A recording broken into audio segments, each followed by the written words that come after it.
ఓం రావు sir నమస్తే. పెద్దలందరికీ నమస్కారం. మొదలెట్టండి. పెద్దలందరికీ నమస్కారం.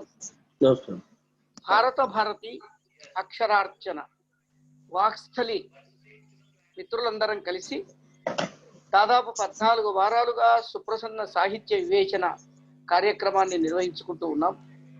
ఈరోజు కూడా సుప్రసన్న సాహిత్య వివేచన కార్యక్రమంలో వారు రచించినటువంటి సహృదయ చక్రము అనే గొప్ప విమర్శ గ్రంథాన్ని గురించి మైసూర్లో ఉన్నటువంటి మిత్రుడు డాక్టర్ పవని హరినాథ్ గారు ఇవాళ దాని గురించి విశ్లేషించడానికి మన మధ్యకు వచ్చారు.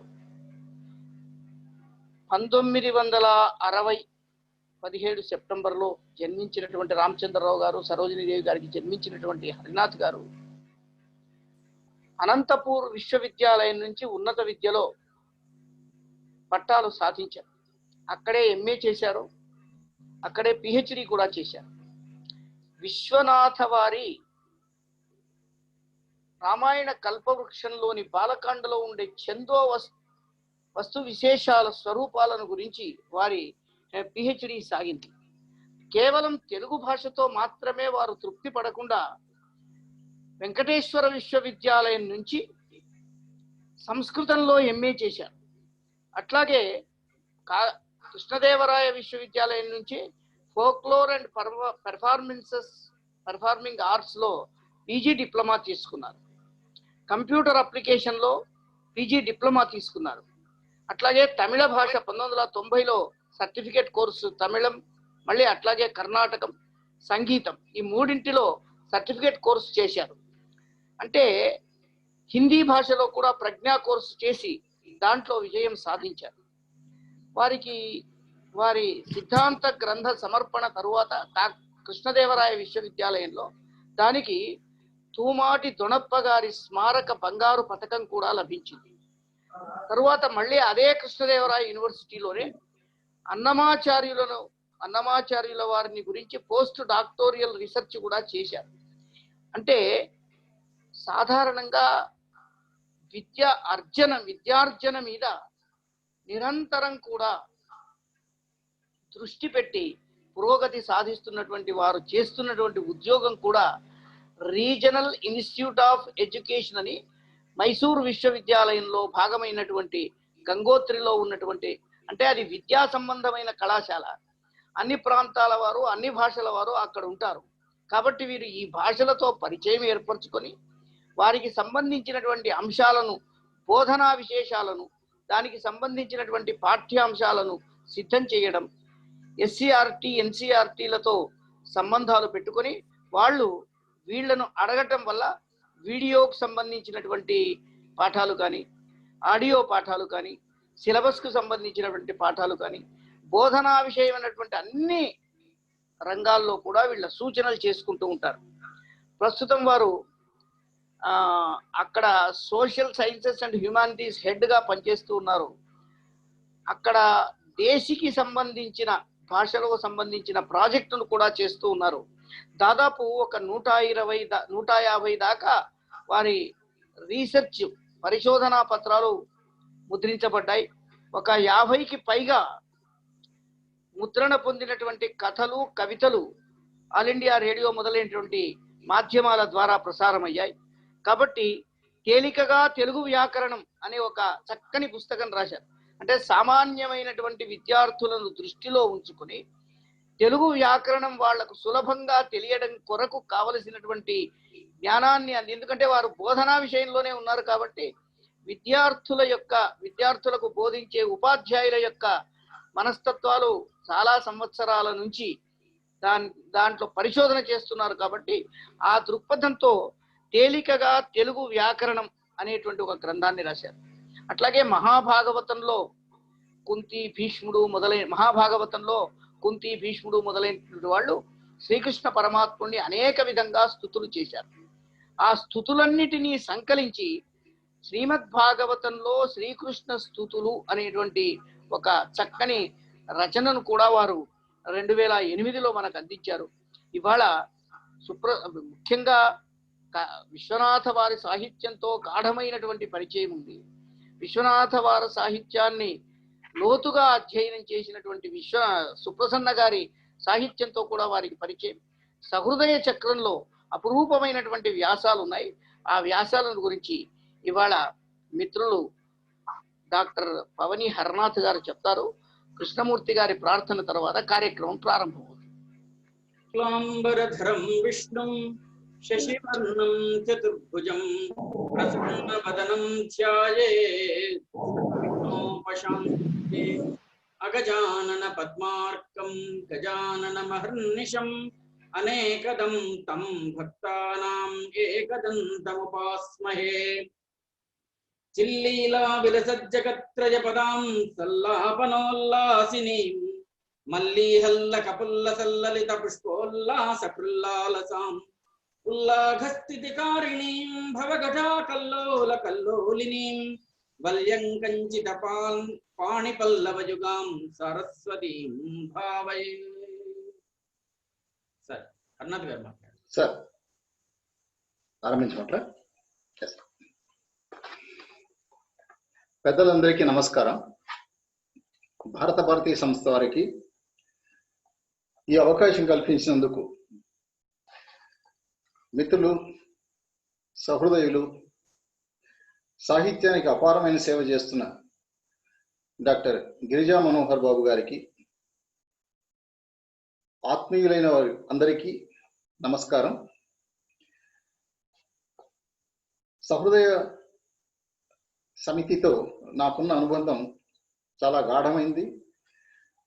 నాలో సాహిత్యాన్ని ప్రచోదింపజేస్తున్న వారిలో గిరిజా మనోహర్ బాబు గారిని నేను ఎప్పటికీ మర్చిపోలేను. వారి ప్రోత్సాహంతో నేను వరంగల్కు కూడా 2-3 సార్లు రావడం జరిగింది. పెద్దలందరినీ చూసే అవకాశం కూడా కలిగింది. ఆ సందర్భంలోనే ఆచార్య కోవెల సుప్రసన్నాచార్య ఇంటికి కూడా ఒకసారి వెళ్ళాం 10 ఏళ్ల క్రితం. అప్పుడు ఆయన చూసే అవకాశం అదొక భాగ్యంగా నేను భావిస్తాను. ఈరోజు సహృదయ చక్రం గురించి నేను నా పరిధిలో నాకు తెలిసినంతగా నేను చెప్పే ప్రయత్నం చేస్తాను.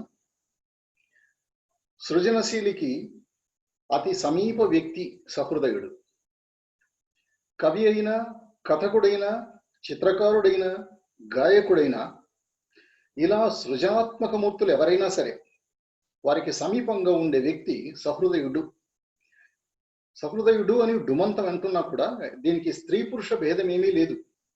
ఇది ఒక స్వభావం. అపూర్వం యద్వస్తు ప్రథయతి వినాకారణ కళ జగద్గ్రావ ప్రఖ్యో నిజరస భరాత్ సారయతి చ క్రమాత్ ప్రఖ్యోపాఖ్యో ప్రసర సుభగం భాసయతి తత్ సరస్వత్యాస్తత్వం కవి సహృదయాఖ్యం విజయతే అని అభినవ గుప్తపాదుడు అన్నప్పుడు ఇదే సంబంధం గురించి ఆయన మాట్లాడుతున్నాడు. కవి సృష్టి చేస్తాడు, సహృదయుడు పులకరిస్తాడు. మళ్ళీ సహృదయుని స్పందనతో కవి విరచిస్తాడు. ఇదొక చక్రం. ఇదే సహృదయ చక్రం. ఈ సహృదయ చక్రం అనే పేరిట ఆచార్య సుప్రసన్న గారి గ్రంథం సరస్వతి తత్వానికి ఒక దర్పణంగా నిలబడుతుంది. ఈ గ్రంథంలో ప్రాచీన సంప్రదాయ సాహిత్యాలు 2 కనిపిస్తాయి. ఆధునిక సాహిత్యం గురించిన వివేచన కనిపిస్తుంది, వేదాంత తత్వం గురించి కనిపిస్తుంది, నవల గురించి కనిపిస్తుంది. ఇలా భిన్న పార్శ్వాల గురించిన చింతన, వివేచన మనకు ఈ గ్రంథంలో కనిపించి మొత్తం సాహిత్య ప్రపంచానికే ఒక దర్పణంగా నిలబడినట్టుగా అనిపిస్తుంది. ఏ మహారచనైనా కూడా వ్యక్తం కావడానికి 3 ప్రధాన భూమికలు ఉంటాయి అని అంటారు ఆచార్యుల వారు. మొదటిది రచన వైలక్షణ్యం, విలక్షణంగా ఉండడం, అపురూపంగా ఉండడం, అది ఆ వ్యక్తికి ప్రత్యేకంగా ఉండడం. రెండవది ఆ కాలంలో ఉండే చైతన్యంలోని ప్రధాన లక్షణాలను ప్రస్ఫుటం చేయగలిగిన గాఢత్వం ఉండడం. వీటిలో మొదటి 2 అంటే విలక్షణత అనేది దానివల్ల సృజనశీలికి కీర్తి లభిస్తుంది. రెండో లక్షణం ఉంది. ఆ రెండో లక్షణం సమకాలీన చైతన్యాన్ని ప్రస్ఫుటం చేసే గాఢత్వం, దానివల్ల ప్రాచుర్యం లభిస్తుంది. ఈ రెండు సరే, కానీ ఆ రచనను మహాగ్రంథంగా గుర్తించాలంటే, ఒక మహారచనగా 10 కాలాల పాటు అది నిలబడాలంటే దానికి ఇంకో లక్షణం ఉండాలి. ఆ మూడవ లక్షణం గురించి ఆచార్యులు అంటున్నారు. అదేంటి అంటే, ఆ దేశానికి ఆ కాలానికి అతీతంగా ఒక మానవీయ చైతన్య లక్షణాలకు రూపుకట్టించే శక్తి ఉండాలి ఆ రచనకు. అలాంటిది ఉన్నప్పుడు, ఆ మూడవ లక్షణం ఉన్నప్పుడు, ఆ శక్తి ఏర్పడ్డప్పుడు సార్వజనీనము సార్వకాలికము అయిన ఒక లక్షణం సిద్ధిస్తుంది. అలా సిద్ధించినప్పుడు అది మహారచన అవుతుంది. ఆ మూడవ లక్షణం లోపిస్తే ఏ రచన అయినా కొంతకాలానికి మరుగున పడిపోతుంది. అందుకే ప్రతి మహారచన సాహిత్య రంగంలో ఈ 3 లక్షణాలను ఆవిష్కరిస్తుంది అని అంటారు ఆయన. మహాగ్రంథాలు సహృదయుడు అనే వ్యాసంలో దీని గురించి చాలా విపులమైన చర్చ చేస్తారు వారు. ఈ చర్చలో భాగంగానే రస వివేచన చేశారు. ఇందులో ఒక వినూత్నమైన ఆలోచనకు వాళ్ళు ఊపిరులూదారు. మానవీయ అనుభవాల చిత్రణలో శృంగారము, కరుణ ప్రధానమైనవి అంటారు. ఇవి 2 ప్రధాన రసాలు అని అంటారు. శృంగారం సృష్టికి, కరుణ మరణానికి సంకేతం అని అంటారు ఆచార్యులు. జీవితమంతా ఈ 2 బిందువుల మధ్య సాగే రేఖ అని అంటారు. ఈ విషయం చెబుతూ రసచర్చ చేస్తారు. కరుణ రసానికి ఉన్న ప్రాధాన్యాన్ని ఇక్కడ నొక్కి చెప్పారు. జీవితం అంటే మృత్యువు నీడపరుచుకున్న ఒక విశాల మైదానం. జీవితమంతా మృత్యువు నీడపరుచుకునే ఉంది. దాని వెంట భయం ఒకటి వెన్నాడుతూ ఉంటుంది. అందుచేత సాహిత్యంలో మానవ జీవనం ఒక ప్రధాన వస్తువు అవుతుంది. ఆ ప్రధాన వస్తువు దుఃఖ ప్రధానంగా రూపొందుతుంది. కారణం, దాని అడుగున భయం ప్రవహిస్తూ ఉంటుంది కాబట్టి. జీవనం ప్రారంభమయ్యే బిందువు, సృష్టి జరిగే బిందువు శృంగారమైనప్పటికీ చివరికి అది దుఃఖ విస్తృతిగా పరిణమిస్తుంది అని విశ్లేషిస్తారు. ఈ బ్రతుకులో పరచుకున్న దుఃఖం పూర్వరూపాల్లో ఎలా ఉండి రౌద్ర, భయానక, భీభత్స రసాలుగా కనిపిస్తుంది. ఏదైనా పని విఫలమైందనుకోండి, దానికి కారణం ఏదో ఉంటుంది. ఆ కారణం మీద క్రోధం కలుగుతుంది. ఆ కారణం అనిష్టమైందైనప్పుడు, తీవ్ర స్థాయిలో ఉన్నప్పుడు భయానకం జనిస్తుంది. వాటి వికృతి ఫలితాలుగా జుగుప్స, భీభత్సం కూడా రూపొందుతాయి. అన్నీ కలిసి దుఃఖ స్థాయి అయిన కరుణకు దారితీస్తాయి. కరుణకు అభిముఖంగా ప్రయాణం చేస్తాయి. ఈ విధంగా సగం రస ప్రపంచం కరుణ కల్లోల సమావిష్టం, మిగిలిన సగం ప్రపంచం ఈ బిందువుకు అభిముఖంగా సాగుతూ ఉండే ప్రయాణం అని అంటారు సుప్రసన్న గారు. ఈ దృష్టితో చూసినప్పుడు హాస్యంలో కూడా వేదన ఉంది.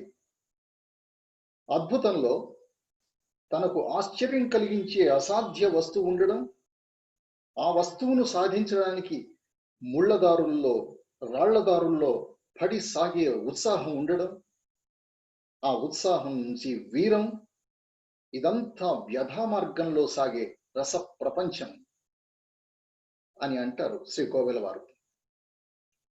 మహాగ్రంథాలు అన్న వ్యాసం ఇతిహాస స్వరూపం గురించి విశదం చేస్తుంది. ఇతిహాసాల్లో సృష్టి గురించి మాట్లాడడం జరిగింది. సృష్టికి మూలమైంది కామం. మానవుని ఉత్పత్తి శక్తుల నుంచి సమష్టి రూపమైన అర్థం రూపొందుతోంది. కామం, అర్థం, అర్థశాస్త్రం అంటున్నాం, అర్థం ఎకనామిక్స్. కామం ఒక బిందువు, అర్థం ఒక బిందువు. Power of pleasure, power of economy అనాలి. ఈ 2 ఉన్నాయి. ఈ రెండు కూడా సమాజంలో అందరికీ సమానంగా లభించాలి. అలా లభించాలి అని కొన్ని నియమాలు ఏర్పరచుకున్నారు. ఆ నియమాల పేరు ధర్మం.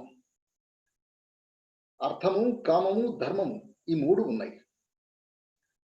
ఈ ధర్మానికి అంటే సమాజంలో ఉత్పత్తి శక్తుల ద్వారా లభించిన అర్థ కామాలు అందరికీ సమానంగా లభించాలి అనే ధర్మానికి ఎప్పుడైనా క్షతి ఏర్పడితే ఆ క్షతి కారకుడు ఎవరో, ఆ క్షతి కారకం ఏదో అది ఆసురీ శక్తి, వాడు అసురుడు.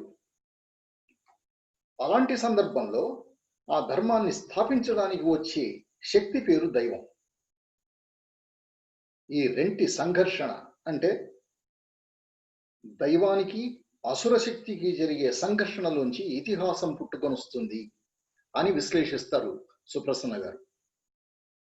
ఈ విశ్లేషణతో మనం గమనించినప్పుడు మాలపల్లి, వేయి పడగలు కూడా ఇతిహాసాలే అని అంటారు. కథా నిర్మాణ దక్షత్వం వల్లనే మహాకావ్య నిర్మాణం సాధ్యమవుతుంది. కథ అంటే ఎక్కడి నుంచి వస్తుంది? ఒక ఊహించని సంఘటన జరిగినప్పుడు దాని నుంచి హఠాత్తుగా ఒక కథాంశం బయలుపడుతుంది, ఒక కథ వస్తుంది. మహాకావ్యం రూపుదిద్దుకుంటుంది. మహాకావ్యం అనే ప్రస్తావన వచ్చింది. ఇప్పుడు మహాకావ్యం, ప్రబంధం అనే రెండు మాటలు పక్కపక్కన వినిపిస్తుంటాయి మనకు. ఈ రెండు వేరువేరా? మహాకావ్యం వేరు, ప్రబంధం వేరా? లేక ఈ రెండు ఒకటేనా? వీటి స్వరూపాలు ఏమిటి అన్న వివేచన చేసిన మరొక వ్యాసం ఉంది. మహాకావ్యం, ప్రబంధం అన్న వ్యాసంలో ఆయన దీని గురించిన విపుల చర్చ చేశారు. ప్రబంధం భిన్న విషయమా అని ప్రశ్నిస్తారు ఆయన. మహాకావ్యం ప్రబంధానికంటే వేరా? సంస్కృతంలో మహాకావ్యము, తెలుగులో ప్రబంధము ఈ రెండు అభిన్నాలు అని చెబుతారు ఆయన. రెండు వేరు వేరు కావు. అయితే ప్రబంధానికి ఉన్న విలక్షణత ఏమిటి? మనకు సాధారణంగా ఏకనాయకాశ్రయము, శృంగార ప్రాధాన్యము, వస్త్రైక్యం ఇలాంటి సూత్రాలన్నీ ఉన్నాయి. అవి కాకుండా ప్రబంధానికి ఉన్న ఒక వైలక్షణ్యం ఏమైనా ఉందా అని అడుగుతూ ఆయన ప్రబంధం అంటే సంస్కృత సాహిత్యంలో కనిపించే సర్వ సౌందర్యం సమాకృతం కావడం అని చెబుతూ ఉదాహరణలు ఇస్తారు. పురాణేతిహాసాల నుంచి ఇతివృత్త కల్పనను తీసుకున్నారు. నాటకాల నుంచి శుభాంతాన్ని, వస్త్వైక్యాన్ని, చిత్ర స్వప్నాది వృత్తాంతాన్ని గ్రహించారు. మహాకావ్యాల నుంచి రసాలంకార వర్ణనను గ్రహించారు. కథాకావ్యాల నుంచి ప్రణయము, విప్రలంబము, శృంగార ప్రాధాన్యం వంటి వాటిని గ్రహించారు. ఆఖ్యాయికల నుంచి ఆశ్వాస విభాగం, ఇష్టదేవతా స్తుతి కూడా గ్రహించారు. చంపు కావ్యాల నుంచి గద్య పద్యాల రచన వైశారధ్యాన్ని గమనించారు, పట్టుకున్నారు.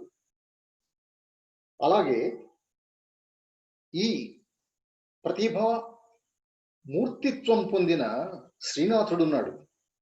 శ్రీహర్షుని నైషధాన్ని అనువాదం చేస్తున్నప్పుడు శ్రీనాథుడు ఈ సర్వ సంపూర్ణంగా, సర్వ సౌందర్యమయంగా ఒక ప్రబంధానికి అవసరమైనంత సరంజామాతో తన అనువాదాన్ని చేశాడు.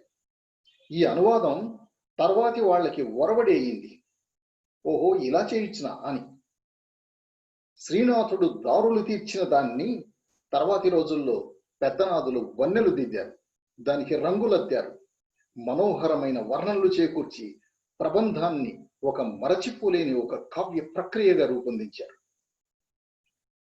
మహాకావ్యం అనగానే మనం గుర్తుకొచ్చే మరొక గొప్ప రచన మహాభారతం. మహాభారత రచన గురించి పరిశోధకులు ఎన్నో విశ్లేషణలు చేశారు, చేస్తూనే ఉన్నారు. అది ఏనాటికి ఎప్పటికీ ఆగని జీవ నది. అందులో ఎంత సంపద దాగి ఉందో భావితరాలు ఇంకా బయటికి తీస్తాయి. అంత పెద్ద కథకు ప్రాగ్రూపం ఏదైనా ఉందా?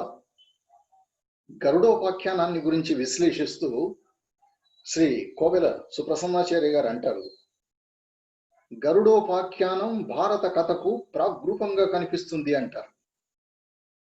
ఇది ఒక ఆశ్చర్యపరిచే అందమైన విశ్లేషణ. వినత కద్రువల కథ ఉంది గరుడోపాఖ్యానం ఆరంభంలోనే. వినత కద్రువలు, వినతకు అల్ప సంతానం, గరుడు అనూరుడు ఇద్దరే ఆమెకు సంతానం. కద్రువకు బహు సంతానం, సర్పాలు అనేకం జన్మించాయి. దానికి సమాంతరంగా భారత కథను తీసుకుంటే కుంతి గాంధారి ఉన్నారు. కుంతికి అల్ప సంతానం, తక్కువ మంది సంతానం. గాంధారికి బహు సంతానం, కౌరవులు ఉన్నారు. అలాగే వినతకు జన్మించిన గరుడు అనూరుడు ఇద్దరిలో అనూరుడు అంగవికలుడు, జన్మించగానే తల్లికి దూరం అయ్యాడు, సూర్యునికి రథసారథిగా వెళ్ళాడు. ఇటు మహాభారతంలో కూడా కుంతికి అల్ప సంతానం, కర్ణుడు జన్మించగానే తల్లికి దూరం అయ్యాడు అండ్ ఒక సారథి దగ్గర పెరగడానికి వెళ్ళాడు, సూతపుత్రునిగా వెళ్ళాడు. గరుడు మహావిష్ణువుకు వాహనమయ్యాడు. మహాభారత కథలో మహావిష్ణువు అర్జునుడికి రథసారథి అయ్యాడు. రథిక సారథి లక్షణాలు ఇక్కడ వైపరీత్యం పొందడం కనిపిస్తుంది. కద్రువ సంతానం పాములు ధర్మబుద్ధి లేని వాళ్ళు, అధర్మాన్ని పాటించిన వాళ్ళు. గాంధారీ సంతతి కౌరవులు అధర్మపరులు. అలాగే వినతకు నాగులు చేసిన మోసం చేత దాస్యం లభించింది. పాండవులకు కూడా నాగధ్వజుడైన దుర్యోధనుడు చేసిన మోసం చేత వాళ్లకు వనవాస ప్రాప్తి లభించింది. మాతృదాస్య విమోచనం కోసం గరుడు అమృతాన్ని తేవాల్సి వచ్చింది. రాజ్య సంపాదన కోసం పాండవులు యుద్ధం చేయాల్సి వచ్చింది. అమృతం కోసం ఇంద్రుడితో గరుడు వైరం సంపాదించాడు. ఖాండవ దహనంలో అర్జునుడు ఇంద్రుడితో వైరం సంపాదించాడు. గరుడు వీపున సర్పాలను మోసుకుని ఆకాశానికి ఎగిరినప్పుడు కద్రువ ప్రార్థిస్తే ఇంద్రుడు అమృత వర్షం కురిపించాడు. ఖాండవ దహనంలో అర్జునుడు దహించినప్పుడు ఇంద్రుడు అక్కడ మళ్ళీ వర్షం కురిపించాడు. ఆశ్చర్యపరిచే ప్రాగ్రూపాలు ఇవి. గరుడోపాఖ్యానం ఇంచుమించుగా భారత కథకు ఒక ప్రాగ్రూపంగా కనిపిస్తుంది.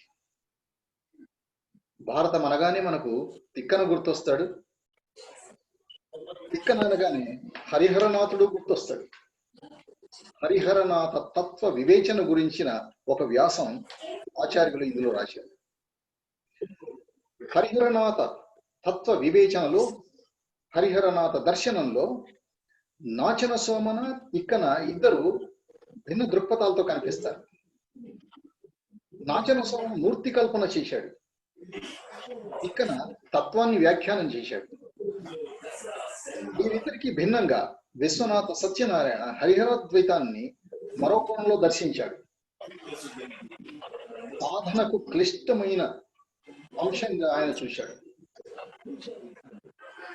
మధ్యాంకర శతకాల్లో నిన్ను భావించుచు విష్ణువు అనుకొందు, నీవనుకొందు వెన్ను నూహించుచు, ఇద్దరుంగారు వ్యసభావమందు నన్ను నేనే విముక్తినిగా తేజస్సనాతుగా నిన్నదు వేములవాడ రాజరాజేశ్వర స్వామి అని ఒక అద్వైత రహస్యాన్ని ప్రవచించాడు విశ్వనాథ. ఇలా మహాకావ్య పరంపరల గురించి మాట్లాడిన తర్వాత ఆచార్యులు రాయల వారి ఆముక్తమాల్యద గురించి చర్చించారు. అందులోని కావ్యశిల్పం గురించి మాట్లాడారు. రాయల కాలానికి సాహిత్య ప్రక్రియలో ప్రయోజనవాదం మెల్లగా వెనకబడి అప్పటిదాకా నీత్యుపదేశాలు చేస్తూ వచ్చిన ఇతిహాసాది కావ్యాలు మొదలైనవన్నీ ఉన్నాయి మనకు. పురాణాలు కానివ్వండి, ఇతిహాసాలు కానివ్వండి, నీతిని ఉపదేశించడం, ప్రయోజనం ఏమిటంటే దానివల్ల ఒక సందేశం కూడా, ఇలాగా ప్రయోజనవాదం ప్రధానంగా వచ్చిన రచనలు మెల్లగా వెనకపడి రాయల కాలం వచ్చేసరికి కళాత్మక వాదం మెల్లగా తెరపైకి వచ్చింది. కళాత్మక వాదం ప్రబలింది. అందుచేత కథ కొంచెమైనా కూడా వర్ణనల ప్రాధాన్యం పెరిగింది, అలంకారాల శోభ పెరిగింది, శిల్ప ప్రాభవం పెరిగింది, చమత్కారాలకు ఎక్కడ లేని విలువ వచ్చింది. ఆముక్తమాల్యద అన్నది ఒక్క ఊపులో రాసిన కావ్యం కాదు అని అంటారు ఆచార్యులు. రాయలు అప్పుడప్పుడు కొన్ని వర్ణనలు చేస్తూ వచ్చాడని, కొన్ని సంవత్సరాల పాటు ఈ రచన సాగిందని, వాటిని అప్పుడప్పుడు దాచిపెడుతూ వస్తే ఆయన మరణించిన తర్వాత పెద్దన లాంటి మహాకవి ఎవరైనా వాటినన్నిటినీ సంకలించి వాటికొక లంకె బిగించి ఒక కావ్యంగా రూపొందించి ఉండే అవకాశం ఉందని ఆచార్యులు ఈ వ్యాసంలో ఒక కొత్త విషయాన్ని ప్రతిపాదిస్తారు. ఇదంతా అవతారిక ఆధారంగా, చారిత్రకంగా దొరికిన తేదీల ఆధారంగా తాను ఊహించాను అని ఆయన స్పష్టం చేశారు. రాయలనగానే గుర్తుకొచ్చేది భువన విజయము, అష్టదిగ్గజాలు, వరుసగా కవులు, పెద్దనతో పాటి మనుచరిత్ర, మనుచరిత్ర అనగానే వసుచరిత్ర, వసుచరిత్ర అనగానే రామరాజభూషణుడు, ఇలాగా పరంపరగా శృంఖలాయమానంగా ఒకరి వెనుక ఒకరు మనసులో గుర్తొస్తారు. రామరాజభూషణుడు రాసిన రామాయణ తారావళి గురించి ఇందులో ఒక వ్యాసం ఉంది. రామాయణ తారావళి అంటే 27 పద్యాలలో సాగిన రామాయణ రచన. రామరాజభూషణుడు ఏమిటి, రామాయణం రాయడం ఏంటి అన్న ఆశ్చర్యం ఒకటి కలిగితే దానికి సమాధానం చెబుతున్నారు ఆయన. హరిశ్చంద్ర నలోపాఖ్యానం అనే ద్వ్యర్థి కావ్యంలో అవతారికలో రామాయణ కథను గురించి కాస్త సూక్ష్మంగా వివరించారు రామరాజభూషణుడు. ఎలాగైతే బాలరామాయణం మనకు రామాయణానికి ముందు కనిపిస్తుందో అలాంటి సంక్షిప్త రామాయణం లాంటి రచన. ఈ రచన చాలా బిగువైంది, జిగి బిగి రెండు కల్పిస్తాయి. ఎందుకంటే విస్తృతంగా పరుచుకున్న మహాకావ్యాన్ని 27 పద్యాలలో బిగించడం అంటే అది అంత సులభమైన విషయం కాదు. రామరాజభూషణుడు పద్య విద్యలో ఆరితేరినవాడు కాబట్టి, పద సంపదలో వెలలేని తులలేని అపారమైన నిధి ఉన్నవాడు కాబట్టి, పిలిస్తే పలికే పద్యం ఆయన ముందు నిలబడుతుంది కాబట్టి 27 పద్యాలలో చాలా అందమైన రచన చేశాడు. ఆ రచన గురించిన విశ్లేషణ రామాయణ తారావళి అనే వ్యాసం. ఇందులో కొన్ని సంఘటనలను దాటవేయడం కూడా కనిపిస్తుంది. మరీ ఎక్కువగా వివరణలు చెప్పుకుంటూ పోవడం వీలు కాదు కాబట్టి సముద్రాన్ని కట్టడం ఇలాంటి అంశాలు ఒక్క వాక్యంలో దాటేయడం. సంక్షిప్తత, బ్రివిటీ ఈజ్ బ్యూటీ అన్నది, అలాగా సంక్షిప్తతే సౌందర్యం. ఆ సంక్షిప్తత సౌందర్యాన్ని స్థాపించిన గొప్ప రచన తారావళి, రామరాజభూషణుడి రచన. అందులో ఆ పద్య సౌందర్యాన్ని గురించి ఆచార్యుల వారు మనోహరంగా వివరించారు. 27 పద్యాల్లో సంక్షిప్తంగా రాయడం నిజంగా ఒక సవాలు. ఒక విస్తృతమైన అంశాన్ని ఒక ఏనుగును చిన్న గుడారంలో దాచిపెట్టినట్టుగా విశాలంగా పరుచుకున్న అంశాన్ని ఆ చిన్న వేదిక మీద అమర్చడం, ఇది ఒక సవాలుగా స్వీకరించినట్టుగా అనిపిస్తుంది. వసుచరిత్ర అనగానే మనం ప్రబంధ కాలంలోకి ప్రవేశిస్తాం. ప్రబంధ కాలంలో వర్ణనా ప్రాధాన్యం ఉంది అని చూశాం. ప్రబంధాలలో స్త్రీని, పురాణాలలోనూ ప్రబంధాలలోనూ స్త్రీని ఒక అబలగా, ఒక భోగ వస్తువుగా చిత్రిస్తే, తర్వాత కాలాల్లో ఆధునిక కాలం ప్రవేశించేసరికి, భావకవితా యుగం సమీపించేసరికి స్త్రీని ప్రేమించడం, ఆరాధించడం ఇవన్నీ కూడా కనిపిస్తాయి. కాల్పనిక కవి దృష్టిలో స్త్రీ ఒక దేవతా సమాన అయింది. దీని గురించి మాట్లాడుతూ ఆధునిక సాహిత్య ఉద్యమాల గురించి అతి విస్తృతమైన చర్చ చేశారు ఆచార్యులు. ఈ చింతనలో స్త్రీ పుంసయోగంలో స్త్రీకి ఉన్న సమప్రాధాన్యాన్ని ఉజ్జీవింపజేసినది ప్రణయ తత్వం అని అంటారు. కాల్పనిక ఉద్యమంలో వ్యక్తి సంవేదన కనిపిస్తే అదే నవ్య సంప్రదాయ సాహిత్యంలో జీవుని వేదనగా మనకు వినిపిస్తుంది. జీవుని వేదన అనగానే స్ఫురించే మహాకావ్యం కల్పవృక్షం, రామాయణ కల్పవృక్షం. శ్రీమద్ రామాయణ కల్పవృక్షంలో ఆధునిక పోకడలు ఎన్నో కనిపిస్తాయి, ఆధునిక చిత్రణలు కనిపిస్తాయి. దీని గురించి చెబుతూ కల్పవృక్షం ఆధునికేతిహాసం అని ఆచార్యులు రాసిన వ్యాసం ఒకటి చాలా విలువైంది. కల్పవృక్ష రచన చేస్తున్నప్పుడు రావణాసురుడి గురించి దేవతలు విష్ణుమూర్తికి విన్నవించుకునే సందర్భంలో అతని అకృత్యాలను దుర్మార్గాలను మనవి చేసుకుంటున్నప్పుడు ఆ మనవి మాటల్లో ఆధునిక జీవనంలో కనిపించే అంశాలు ప్రతిబింబిస్తాయి. సామ్రాజ్యవాద దోపిడీలు, దుర్మార్గాలు, రాచరికంలో చెలరేగుతున్న అరాచకాలు ఇలాంటివన్నీ వాళ్ళ మాటల్లో వినిపిస్తాయి. అలాగే రావణుడు శూర్పణఖ ఇద్దరు మాట్లాడుకుంటున్న మాటల్లో స్వేచ్ఛ కామ దృక్పథం కనిపిస్తుంది.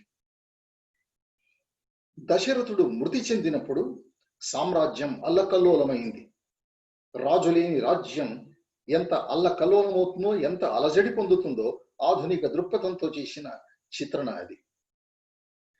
ఈ దృష్టితో చూసినప్పుడు ఆధునిక సమస్యలకు ఒక అద్దం పట్టినట్టుగా రాస్తున్నది రామాయణమైన, ప్రాచీన కావ్యమైన, తాను ఉంటున్న సమకాలీన స్పందనలను అందులో నిబద్ధం చేయడంలో విశ్వనాథ ఎక్కడ రాజీ పడలేదు, ఎక్కడ వెనకాడలేదు. అపురూపంగా ఆధునిక చిత్రణను చేసి నిరూపించాడు అని ఆధునిక ఇతిహాసం కల్పవృక్షం అనే వ్యాసంలో ఆచార్యులు చెప్పారు. కల్పవృక్షం పక్కనే మనకు గుర్తుకొచ్చే మరో గొప్ప రచన 1000 పడగలు. 1000 పడగల్లో ఉన్న ఆధ్యాత్మిక భూమికను గురించి విశ్లేషించిన వ్యాసం 1000 పడగలు. నవలను ఒక కథగా చూస్తాం. నవలలో కథ ఒక ఆధ్యాత్మిక సాధనగా కనిపించడం మనకు 1000 పడగల్లో తెలుస్తుంది. నవలలో కుండలిని యోగం నిబద్ధమై ఉందని, కుండలిని అంటే పాము, 1000 పడగల పాము విప్పారుకొని వచ్చి కాటందుకొన్నది కలలోని రాజును అని ఆరంభించడమే ఈ రహస్యంతో ఆరంభించాడని, ఈ నవల పేరులోనే విశ్వ విరాణ్మూర్తికి సంకేతాలున్నాయని ఆచార్యులు స్పష్టం చేశారు. నవలలోని పాత్రలన్నీ సంకేతమయాలు. ఒక్కొక్క పాత్ర, ధర్మారావు పాత్ర, గిరిక పాత్ర, రామేశ్వర శాస్త్రి పాత్ర, ప్రతి పాత్ర ఒక సంకేతం, ఒక వ్యవస్థకు సంకేతంగా, ఒక సాంస్కృతిక రహస్యానికి సంకేతంగా కనిపిస్తాయి. వచన రచనలో 1000 పడగలు ఎంత గొప్పదో, పద్య రచనలో కల్పవృక్షం కూడా అంత గొప్పది. కల్పవృక్షంలో తక్కిన రామాయణాలకు కల్పవృక్షానికి ఉన్న తేడాను గురించి మాట్లాడుతూ కల్పవృక్ష గొప్పతనాన్ని గురించి ఆయన రాసిన మరో వ్యాసం ఉంది. కల్పవృక్ష రాముడికి 3 లక్షణాలు కనిపిస్తాయి. రాముడు పితృవాక్య పాలకుడు. ఆత్మానం మానుషం మన్యే రామో దశరథాత్మజం. నేను రాముడిని, మనిషిని, దశరథుడి కొడుకుని అనే ఒక హ్యూమన్ ఐడెంటిటీ, నేను మనిషిని, నేను దశరథుని కొడుకుని అనే ఒక ఐడెంటిటీ ఉండడం నెంబర్ 1. అది ఒకటి. తర్వాత అహల్య శాప విమోచన ఘట్టం, ఈ ప్రాంతాల్లో అమ్మా దేహమనన్ విచిత్రమగు దుఃఖారామం అనిపించు, దేహం ఉన్నంతన జీవి పొందనగు బాధాసహ్యతలు చెప్పగా శక్యమ్మ అని చెప్పాడు. జీవితం అంటే దేహం అనేది ఒక దుఃఖారామం. ఏమిటి దేహం, ఇంత దుఃఖం ఉందే అన్నాడు. అలాగే ప్రాణోత్క్రమణ వేళ జీవులు పొందుతున్న బాధను చూస్తే ఎంత విషాదం కలుగుతుంది నాకు అన్నాడు. ఆయన రాముడు క్షత్రియుడికి వేట ఒక అలవాటు, ఒక ధర్మం. అలాంటి వాడు వేటాడుతున్నప్పుడు జీవులు ప్రాణోత్క్రమణ వేళ వాటి విలవిలలాడే చూసి, వాటి బాధ చూసి తట్టుకోలేకపోయాడు. ఒక అలవిమాలిన విషాదాన్ని పొందాడు మనస్సులో. అంటే విరాగి, యోగి. మొదటి దశ నేను మనిషిని, ఆత్మానం మానుషం మన్యే రామో దశరథాత్మజం, తాను మనిషి ఒకటి. రెండవది ఒక యోగి తత్వం, ఒక విరాగి తత్వం. మూడవది కల్పవృక్షం అంతటా కూడా ప్రతి పాత్ర రాముడి కోసం ఎదురు చూస్తూ ఉంటుంది. తమ జీవితమంతా ఏ పరమాత్మ దర్శనానికై కాచుకుని ఉన్నారో, ఏ దివ్య జ్యోతిష్యును చూసి తమ జీవితం పునీతం కావాలని అనుకుంటూ ఉన్నారో, ఆ పరమాత్ముడు రాముడు. కల్పవృక్షమంతటా కూడా ఈ తత్వం స్పష్టంగా కనిపిస్తుంది. అంటే రామపాత్ర నరుడిగా, యోగిగా, పరమాత్మగా 3 లేయర్స్గా 3 అంతరాల్లో కనిపిస్తుంది. తక్కిన రామాయణాలకి రామాయణ కల్పవృక్షానికి ఉన్న తేడా ఇదే. ఈ విషయాన్ని గురించి స్పష్టంగా, విపులంగా, లోతుగా చర్చిస్తారు ఆచార్యుల వారు. అందుకే కల్పవృక్షాన్ని ఆధునిక ఇతిహాసం అంటారు ఆయన. ఇది లౌకికంగా పైకి రామ రావణ కథలాగా అనిపించిన, ఆధ్యాత్మికంగా దైవీ శక్తికి అసుర శక్తికి జరుగుతున్న ఘర్షణ. దైవీ శక్తి అంటే మునిపే చెప్పుకున్నాం, సమాజంలో ఒక సమస్థాయిని నిలబెట్టడానికి ఉండే నియమాలు కొన్ని ఉంటాయి. ఆ నియమాలను ధర్మాలు అంటాం. ఆ ధర్మాలను ఎవరైతే పతనం చేస్తారో వాళ్ళు అసుర శక్తులు, ఆ ధర్మాన్ని కాపాడే వాళ్ళు దైవశక్తులు. ఈ రెంటికి కలిగే ఘర్షణ ఇతిహాసం. ఇక్కడ రాముడు ధర్మ పరిరక్షణ కోసం వచ్చాడు, రావణాసురుడు ఆ ధర్మాన్ని ధ్వంసం చేసిన వైపు ఉన్నాడు. ఈ ఇద్దరికి జరుగుతున్న ఘర్షణ ఈ కథ. అందుచేత పైకి రామరావణ కథలాగా అనిపిస్తున్నా లోపల చూస్తే, ఆధ్యాత్మికంగా గమనిస్తే ఇది దైవశక్తికి అసుర శక్తికి జరుగుతున్న సంఘర్షణ. వాల్మీకి సుందరకాండ రాసినప్పుడు అందులో సుందర హనుమన్ మంత్రాన్ని నిక్షేపించాడు, రహస్యంగా దాచిపెట్టాడు. కల్పవృక్షం రచిస్తున్నప్పుడు శ్రీ విశ్వనాథ సత్యనారాయణ గారు ఆపద్ధారక హనుమన్ మంత్రాన్ని సుందరకాండలో నిక్షేపించారు. అందుకే పదే పదే ఆ మంత్రాన్ని ఆ కాండలో రిపిటేటివ్ గా వినిపింపజేయడం జరుగుతుంది. ఆధునిక కవిత్వంలో ఇది ఒక కైలాస శిఖరప్రాయమైన రచనగా మనకు కనిపించడానికి కారణం ఇదే. ఆధునికత అంటే ఏమిటి? ఇంతసేపు ఆధునికత అంటున్నాం. ఆధునికత అంటే ఏమిటో వివేచిస్తూ ఆయన అంటాడు, కోవెల సుప్రసన్నాచార్య గారు ఆధునికత అనే మాట గురించి వివేచన చేస్తూ దానికి ఒక వ్యాసం రాశారు. పరిపూర్ణత కోసం నిరంతరంగా జిజ్ఞాసా ప్రధానుడైన మానవుడు కొనసాగించే చైతన్య ప్రస్థానం పేరే ఆధునికత అని అంటారు ఆయన. కొండ అద్దమందు కొంచెమై ఉండదా అన్నట్టు ఒక్క వాక్యంలో ఆయన పిండీకృతమైన సత్యాన్ని చెబుతున్నారు. ఆధునికత అంటే ఏమిటి? దానికి మనిషి కేంద్ర బిందువు అవుతాడు. దీనికి 2 లక్షణాలు. 1, వ్యక్తి స్వాతంత్ర్యాన్ని కాపాడడం, అతనికి స్వేచ్ఛా ప్రపత్తులను ఇవ్వడం.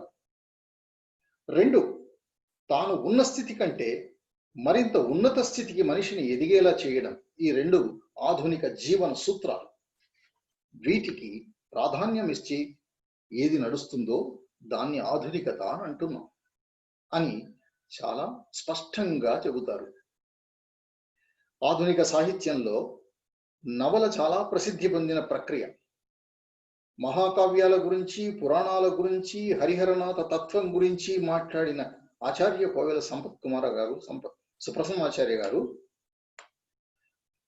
ఇప్పుడు హఠాత్తుగా ఆధునిక సాహిత్యంలో అతి విస్తృతి పొందిన నవల గురించి మాట్లాడుతున్నారు. ఈ సహృదయ చక్రం అనే ఈ వ్యాస సంపుటి సాహిత్యంలో వచ్చిన అన్ని ప్రక్రియలకు దర్పణం పట్టి కనిపిస్తుంది. ప్రవహిస్తున్న సాహిత్య నదికి వలవేసి అందులో దొరుకుతున్న రత్నాలను, కానుకలను, బంగారాన్ని మన ముందు ప్రజెంట్ చేసినట్టుగా అనిపిస్తుంది. తెలుగు నవల గురించి విశ్లేషిస్తూ ఆధునిక సాహిత్యంలో నవల అన్న అంశం గురించి విస్తృతంగా, విపులంగా ఆయన విశ్లేషణ చేయడం జరిగింది. నవలా పరిణామం 4 దశల్లో కనిపిస్తుంది అంటారు ఆయన.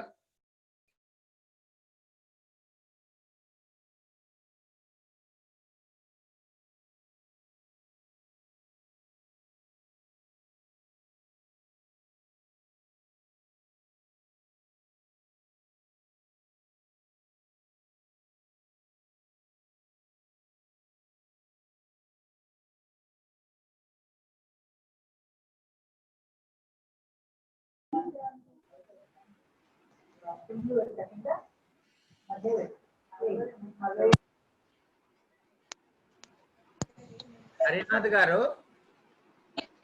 హరినాథ్ గారు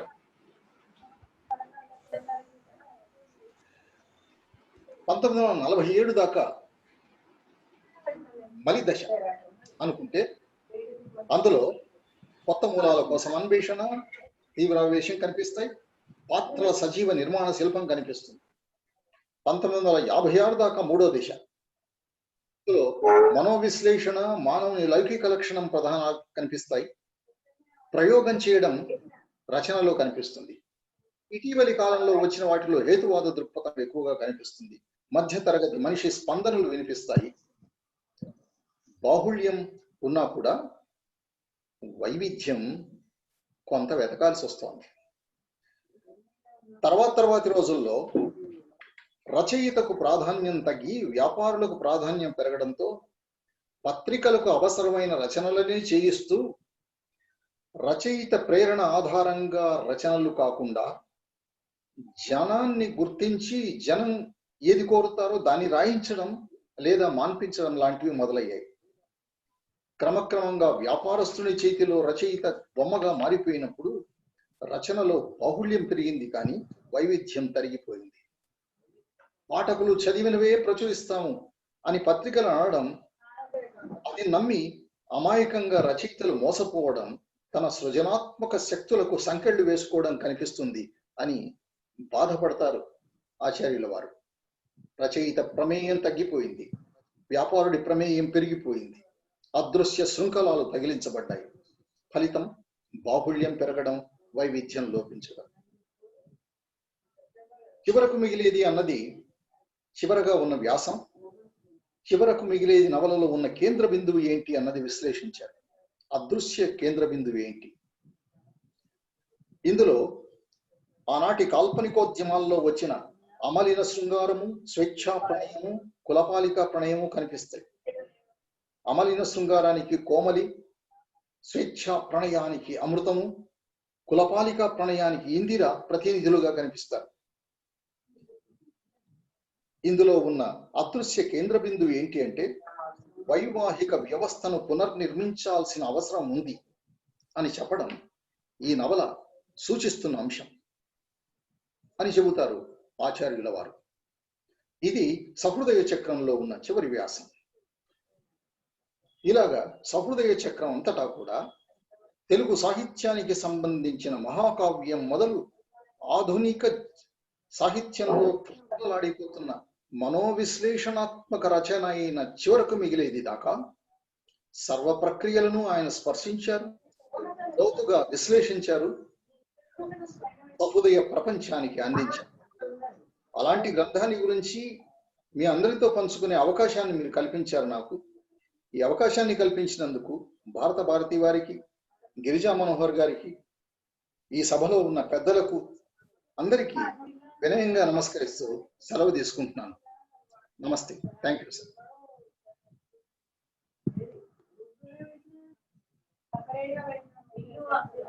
మనోహర్ సార్ అన్మ్యూట్ చేయలేదు. Yes sir. Girija Manohar sir. మిత్రులు హరినాథ్ గారు, సార్ సుప్రసన్న గారి సహృదయ చక్రం చుట్టూ ఒకసారి మమ్మల్ని తిప్పారు. చాలా సంతోషం. ఎందుకంటే సార్ సుప్రసన్న గారి దృష్టి చాలా లోతైనటువంటిది. సార్ ఒక గ్రంథాన్ని, అది ఆధునికం కావచ్చు, ప్రాచీనం కావచ్చు, దాన్ని పరిశీలించే విధానం కొత్త తరానికి అసలు పుస్తకాన్ని ఎట్లా పరిశీలించాలి, ఎట్లా పరిశోధించాలి, దాని గురించి ఎట్లా ఆలోచించాలి, రచయితను అతడు జీవించిన సమాజంతో ముడిపెట్టి ఎట్లా ఆలోచించాలి. ఎందుకంటే చరిత్రకారుడో మహాభారత రచనాకర్తయో ఎప్పుడో పాత వాళ్ళు, కానీ వాళ్ళలో ఉన్నటువంటి ఈ సమాజానికి ఉపయోగపడేటువంటి అంశాలు ఏమిటి, లేదా ఈ సమాజంలో ఉన్నటువంటి విశ్వనాథ వారు రాసిన రామాయణ కల్పవృక్షాన్ని ఈ సమాజపు ఆలోచనలు దాంట్లో ఎట్లా ప్రతిబింబించాయి. చాలా, ఎందుకంటే సహృదయుడు అని ఎవరు అనేది అలంకారికులు చెప్పినటువంటి దాంతో ప్రారంభమై ఆధునిక నవలైనటువంటి చివరకు మిగిలేది వరకు దాదాపుగా మిగలకుండానే చెప్పారు అన్ని. అయితే ఎందుకంటే ఆధునిక సాహిత్య వికాసాన్ని ఒక క్రమ పద్ధతిలో అధ్యయనం చేయడం అనేది సుప్రసన్న గారి అన్ని వ్యాసాల్లో మనకు కనిపిస్తుంది.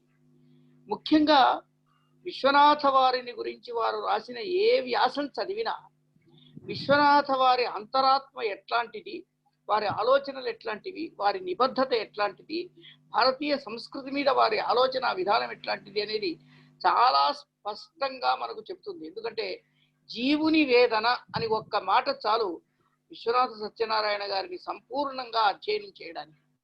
ఆ దృక్పథంతోనే సుప్రసన్న గారు కాల్పవృక్షాన్ని గురించి, 1000 పడగలను గురించి, 1000 పడగలు అనేది ఒక ఆధునిక ఇతిహాసము అనడానికి కూడా కారణం అదే అనేటువంటి విషయాన్ని చక్కగా చెప్పారు.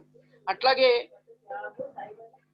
దీనికి ఉన్నటువంటి ఆధ్యాత్మిక భూమికలు, ఇందులో ఉన్నటువంటి పాత్రలు దేనికి ప్రతీకలో చక్కగా వివరించారు. ముఖ్యంగా రామాయణ తారావళి చాలా విశేషమైన వ్యాసం అందులో. ఎందుకంటే 27 పద్యాల్లో ఒక మహాకావ్యాన్ని ఇమిడించడం అనేటువంటి ప్రతిభ భట్టుమూర్తికి. ఆయన హనుమద్ ఉపాసకుడు కాబట్టి ఆయనకు మాత్రమే సాధ్యం అవుతుంది ఇది. అట్లాంటి రామాయణ తారావళిని గురించి కూడా చాలా చక్కటి వ్యాసం ఇందులో ఉంది. ఇంత మంచి గ్రంథాన్ని మా అందరికీ అందులో ఉన్నటువంటి పరిమళాన్ని పంచినటువంటి మిత్రులు హరనాథ్ గారికి ధన్యవాదాలు తెలియజేస్తూ, పెద్దలు చాలా మంది ఉన్నారు, ఎవరైనా ఒకళ్ళు ఇద్దరు స్పందించదలుచుకుంటే, సంగరభట్ట నరసయ్య గారు కూడా వచ్చారు, ఇంకా చాలా మంది ఉన్నారు, వాళ్ళందరినీ వీలైనంత వరకు క్లుప్తంగా స్పందించాల్సిందిగా ఆహ్వానిస్తున్నారు.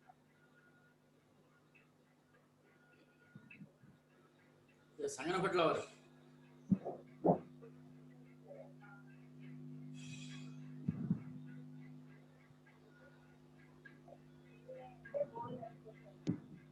మాట్లాడు.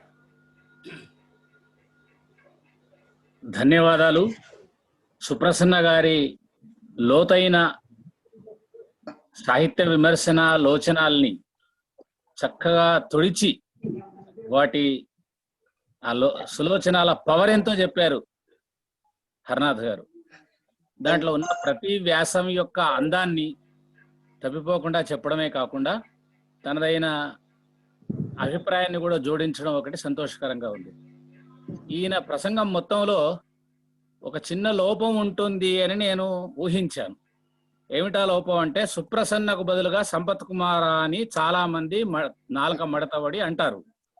ఆ లోపం కూడా ఆయన లేకుండా చేసుకున్నాడు. ఒక్కసారి వచ్చింది 7 గంటల 9 నిమిషాలకు సుప్రసన్న బదులు సంపత్ కుమార్ అన్నాడు. ఈయన అనకపోతే అది లోపం అనుకున్నాను నేను. ఎందుకంటే ఆ ఓరుగల్లు నగరంలో, మహానగరంలో వీళ్ళిద్దరు 2 కోవెలలు, ఆ 2 దేవాలయాలు, ఒకటి హరుడిది ఒకటి హరిది. అందువల్ల కన్ఫ్యూజన్ పెద్ద సమస్య ఏం లేదు. అందువల్ల ఆయనను అభినందిస్తున్నాను. నమస్కారాలు. మిత్రులు లక్ష్మణ చక్రవర్తి గారు కూడా ఉన్నారు. సాహిత్య విమర్శ మీద వారు అధికారం ఉన్నవారు కాబట్టి ఏమైనా స్పందన చెప్తే బాగుంటుంది. ఓ లక్ష్మణ చక్రవర్తి సార్, నమస్తే సార్. సార్ నమస్కారం సార్. నమస్తే. నమస్కారం సార్. సార్ బాగున్నారు సార్. మిమ్మల్ని ఇలా చూడటం సంతోషంగా ఉంది. సాహిత్య విమర్శ పుస్తకంలో సార్ది 2వ రచన, సాహిత్య వివేచన తర్వాత వచ్చినటువంటి పుస్తకం సహృదయ చక్రం. ఇప్పుడు అయితే ప్రాక్కథనం, అట్లాగే చివరకు మిగిలేది, 1000 పడగలు, కొంచెం విస్తృతి కలిగిన ఆలోచనలతో రాస్తున్నటువంటి వ్యాసాలు 95 దాకా సార్వి కనిపిస్తాయి.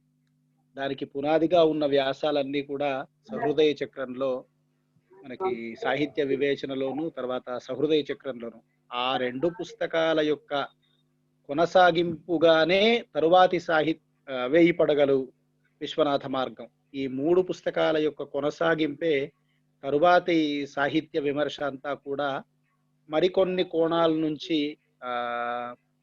ప్రయాణం చేయటానికి, లేకపోతే ముందుకు వెళ్ళటానికి అవకాశం కల్పించింది. అలాంటి ఒక మంచి పుస్తకం పైన మీ ఒకసారి వారి వ్యాసాలని ఒక సమీక్షించేటటువంటి ఒకానొక సందర్భాన్ని ఎన్నుకున్నారు.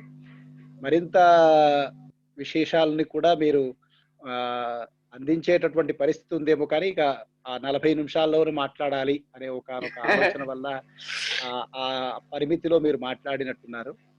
అలా అయితే ప్రాక్కథనానికి సంబంధించిన ఊహలు చాలా గమ్మత్తైన అంశం ఏమిటి అని అంటే, సుప్రసన్న గారు గరుడోపాఖ్యానాన్ని ప్రాక్కథనం అని అంటే, ఇదే రకమైనటువంటి సూత్రాన్ని వడలి మందేశ్వరరావు గారు కథలో బింబ ప్రతిబింబ భావం అని ఒకానొక కథా నిర్వహణకి సంబంధించిన ఒక సిద్ధాంతాన్ని చెప్పారు. అంటే మహాభారతంలో జరిగినటువంటి కథ అది గరుడ ఉపాఖ్యానంలో కనిపించటం అనేది బింబమైతే, మహాభారత కథ ప్రతిబింబమని ఆయన ఒక సిద్ధాంతాన్ని చెప్పారు. విశ్వనాథ వారు దీన్నే నన్నయ్య గారి కథాకథన దృష్టి అనేటటువంటి ఒక సందర్భంలో చెప్పటానికి ప్రయత్నించారు. అంటే విమర్శకుల యొక్క మార్గాలు, ఆలోచన విధానాల్లో ఆ కథాకథనం అనే ఒకే ఒక మాటని ఎన్నుకొని అనేక రకాలైనటువంటి పద్ధతుల్లో దాన్ని విశ్లేషించుకుంటూ రావటం కనిపిస్తుంది. అందులో గరుడోపాఖ్యానం గురించి చాలా మంది శకుంతల కథ మీద వెళ్తూ ఉంటారు. గరుడోపాఖ్యానాన్ని గురించి విశ్వనాథ వారు, వడలి మందేశ్వరరావు గారు, తర్వాత సుప్రసన్న సార్, ఈ ముగ్గురువి చాలా లోతైనటువంటి ఆలోచనలు. అలాంటి అంశాల్ని మరొక్కసారి మీ ద్వారా వినే అవకాశం కలిగింది. ప్రత్యేకంగా గిరిజా మనోహర్ బాబు గారికి విన్నవిస్తున్నాను, ఒకసారి ఆధునిక సాహిత్య విమర్శకు సంబంధించిన ఆలోచన విధానం సాగినట్టే ప్రాచీన సాహిత్య విషయాల్లో సుప్రసన్న గారి యొక్క మౌలికమైనటువంటి ఆలోచనలు ఏమిటి అనే ఒక ఆలోచన కూడా చేయాల్సిన అవసరం ఉన్నది అని మనవి చేస్తూ ఈ అవకాశం ఇచ్చినందుకు కృతజ్ఞతలు తెలుపుతున్నాను. హరినాథ్ గారు, మీ ద్వారా కొన్ని విషయాలు మళ్ళీ సమీక్షించుకునే అవకాశం కల్పించారు. కృతజ్ఞతలు. Thank you sir. నమస్తే. నమస్కారం సార్. చాలా సంతోషం లక్ష్మణ చక్రవర్తి గారు. ఎందుకంటే అంటే ఇది మన పరంపర కాబట్టి మనకేమి దీన్ని ఆగాల్సిన అవసరం లేదు. మీరు చెప్పిన సూచన కూడా, ఎందుకంటే ప్రాచీన సాహిత్య అధ్యయనాన్ని చేయడానికి ఇప్పుడు మిగిలినటువంటి అతి కొద్ది మందిలో సుప్రసన్న గారు ఉన్నారు. వారిని గురించి మనం ఆలోచన చేసినప్పుడు వారి రచనల్లో ఈ దృక్పథం ఎట్లా ఉంది, మనం ఈ కాలం వాళ్ళు ఆధునిక సాహిత్యాన్ని, ప్రాచీన సాహిత్యాన్ని ఎట్లా అధ్యయనం చేయాలి అనేటువంటి ఆలోచనలకు బీజాలు ఎక్కడున్నాయి అనేటువంటి విషయాలు తెలిసే అవకాశం కూడా ఉంటుంది. అది కూడా మనం ప్రయత్నం చేద్దాం. దానికి సంబంధించినటువంటి విషయాలను కూడా మనం ఆలోచించి వీలైతే కొన్ని ప్రత్యేకమైనటువంటి వ్యాసాలు ఎన్నుకొని చాలా విపులంగా రాశారు. ఇంతకుముందు చెప్పారు, మొట్టమొదటి దాంట్లోనే సాహిత్య వివేచనలో చాలా మంచి వ్యాసాలు ఉన్నాయి. మనం వాటిని ఒక్కొక్క దాని మీదనే చర్చ పెట్టుకునే అవకాశం ఉంటుంది. కేవలం ప్రసంగం కాకుండా ఒక 4-5 కలిసి ఒక్కొక్క వ్యాసంలో ఉన్నటువంటి అంశాల మీద చర్చ కూడా పెడితే చాలా బాగుంటుంది.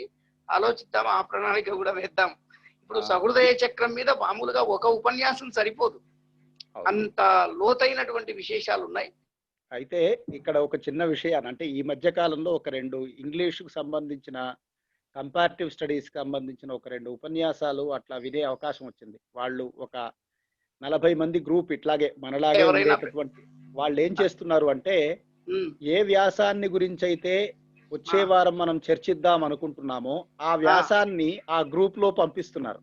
పంపించిన తర్వాత దాంట్లో ఎవరు ముందుగా ఒక 5-6 ఈ వ్యాసం మీద మేము మాట్లాడతాము అని స్పందిస్తారో ఆ 5 తలా 10 నిమిషాలు లేకపోతే ఒక 10 నిమిషాలు మాట్లాడతారు. తర్వాత దాని మీద చర్చ చేస్తున్నారు. అలా ఒక 2 ఉపన్యాసాలు ఈ మధ్య వినే అవకాశం వచ్చింది. నాకు బాగుంది అనిపించింది. మా ప్రణాళిక కూడా బాగుంది అని అనిపించింది. చేద్దాం తప్పకుండా. ఈ సందర్భంలో మీతో పంచుకుంటున్నాను. కృతజ్ఞతలు. చాలా సంతోషం. ఎందుకంటే ఇట్లాంటి సూచనల వల్లనే మనం ఏదన్నా ప్రణాళికలు నిర్మించుకోవచ్చు, తర్వాత మనం దాన్ని ఆచరణలో పెట్టే అవకాశం ఉంటుంది. చాలా సంతోషం సార్. కృష్ణమూర్తి గారు, టైం అయిందేమో కదా? ఇంకెవరైనా మాట్లాడదు, ఇంకో 5 నిమిషాలు ఉంది. సరే. ఎవరైనా మాట్లాడితే, ఎవరైనా మన మిత్రులు పెద్దవాళ్ళు ఎవరైనా ఉంటే వారు కూడా మాట్లాడితే బాగుంటుంది.